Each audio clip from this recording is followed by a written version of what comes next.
안녕하세요. 데이터베이스 샤딩 들어보셨나요? 오늘은 바로 이 샤딩에 대해서 한번 제대로 파헤쳐 보겠습니다.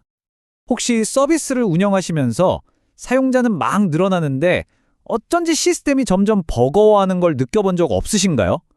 데이터는 쌓여만 가고 뭔가 잘못되고 있다는 신호가 오죠. 맞습니다. 바로 애플리케이션이 점점 느려지는 바로 그 현상이에요. 분명히 사용자는 버튼을 딱 눌렀는데 화면은 한참 동안 멈춰 있고 쿼리는 시간 초과되기 일쑤고요. 이게 바로 우리 데이터베이스가 나 이제 힘들어 하고 보내는 명백한 신호인 거죠. 자, 그럼 이 문제의 근본적인 원인이 대체 뭘까요? 바로 데이터베이스 성장 문제입니다. 여기서부터 한번 시작해보죠. 처음에는 편하죠. 모든 데이터를 그냥 하나의 큰 데이터베이스에 다 넣어두는 거예요. 근데 이게 데이터가 쌓이고 트래픽이 몰리기 시작하면 바로 이 거대한 데이터베이스 하나가 전체 시스템의 발목을 꽉 잡아버립니다. 만약 이 서버 하나에 문제가 생기면 어떻게 될까요? 네, 서비스 전체가 그냥 멈춰버리는 거예요. 말 그대로 단일 장애 지점, 아주 위험한 상황이 되는 거죠. 아니 그럼 이렇게 커져버린 데이터베이스 문제를 대체 어떻게 해결해야 할까요? 여기서 바로 오늘의 주인공, 데이터베이스 샤딩이 딱 등장합니다. 샤딩이 뭐냐면요. 아주 간단하게 말해서 하나의 거대한 테이블을 잘게 쪼개는 기술이에요. 근데 여기서 진짜 중요한 건 어디에 저장하느냐 이거거든요. 그냥 쪼개는 게 아니라 여러 개의 물리적으로 분리된 서버에 나눠서 저장하는 겁니다. 그래서 이걸 수평 분할이라고도 부르는 거고요. 자, 꼭 기억하세요. 핵심 키워드는 두 개입니다. 수평 분할, 그리고 물리적으로 다른 서버. 그럼 샤딩을 왜 할까요? 목표는 아주 명확해요. 더 비싸고 좋은 서버 한 대로 바꾸는 걸 우리가 스케일업이라고 하잖아요.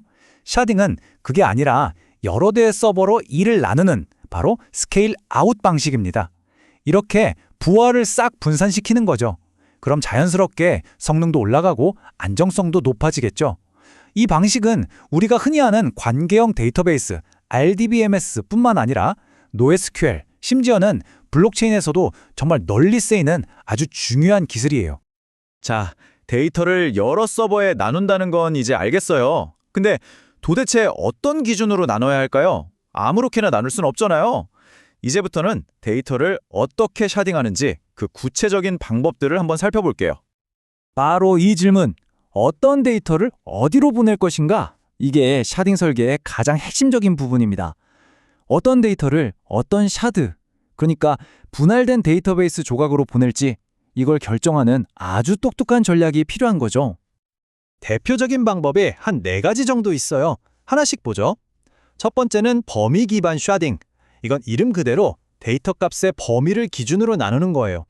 예를 들면 알파벳 A부터 M으로 시작하는 사용자는 1번 서버, M부터 G는 2번 서버, 이런 식이죠. 두 번째는 수직 분할인데요. 이건 아예 데이터의 성격에 따라 나누는 겁니다. 사용자 정보 테이블은 이쪽 서버에, 상품 정보는 저쪽 서버에, 이렇게 테이블 단위로 쪼개는 거죠. 세 번째, 디렉터리 기반.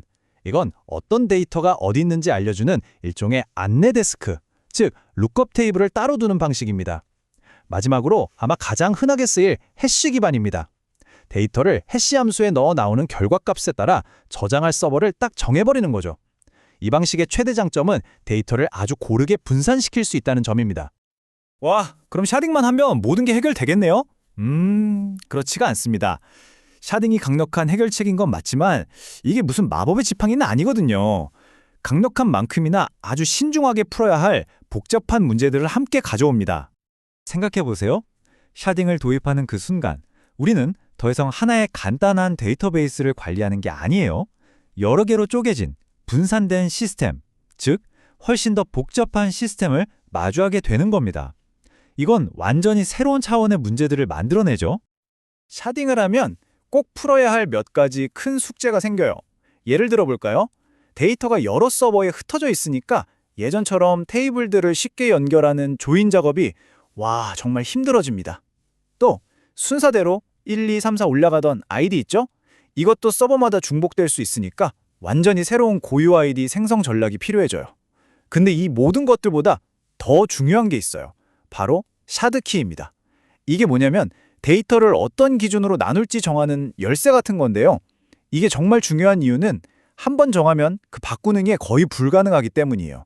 그래서 맨 처음에 설계할 때 정말 신중하게 결정해야 하는 샤딩의 성패를 가르는 가장 핵심적인 요소라고 할 수 있습니다. 아, 그리고 이거 정말 많은 분들이 헷갈려 하시는데요. 샤딩이랑 파티셔닝, 이 두 가지의 차이점입니다. 언뜻 들으면 되게 비슷해 보이는데 사실은 근본적으로 완전히 다른 개념이에요. 가장 핵심적인 차이는 딱 하나, 물리적인 위치입니다. 자, 샤딩은요, 여러 대의 컴퓨터, 그러니까 여러 대의 서버에 데이터를 나눠 담는 거예요. 스케일 아웃 개념이죠. 반면에 파티셔닝은 한 대의 컴퓨터 안에서 그냥 논리적으로만 공간을 나누는 겁니다. 목적 자체가 다른 거죠. 샤딩은 여러 서버로 부하를 나눠서 시스템 전체의 처리량을 늘리는 거고, 파티셔닝은 한 서버 안에서 데이터를 잘 정리해서 검색 속도를 빠르게 하는 게 주된 목표입니다. 완전히 다르죠? 자, 이제 샤딩에 대한 이야기를 슬슬 마무리해 볼 시간인데요. 최종 결론은 뭘까요? 샤딩, 물론 엄청난 양의 데이터와 트래픽을 감당해야 할 때 정말 강력한 도구인 건 맞습니다. 하지만 그만큼 시스템이 복잡해지는 대가를 치러야 하죠. 그래서 전문가들이 항상 하는 말이 있어요. 무작정 샤딩부터 생각하지 마라. 요즘 하드웨어나 데이터베이스 성능이 워낙 좋으니 먼저 스케일업, 즉 지금 쓰는 서버를 더 좋은 걸로 바꿔서 해결할 수 없는지부터 충분히 검토해라. 바로 이겁니다. 이게 핵심이에요. 결국 여러분 앞에 놓인 질문은 이것일 겁니다. 지금 우리에게 필요한 건 서버 대수를 늘리는 스케일 아웃인가? 아니면 서버 사양을 높이는 스케일 업으로 충분한가? 이 질문에 대한 정답은 여러분의 시스템 상황에만 달려 있습니다. 오늘 이 이야기가 여러분이 데이터베이스 아키텍처를 고민하는 데 있어서 중요한 이정표가 되었으면 좋겠습니다.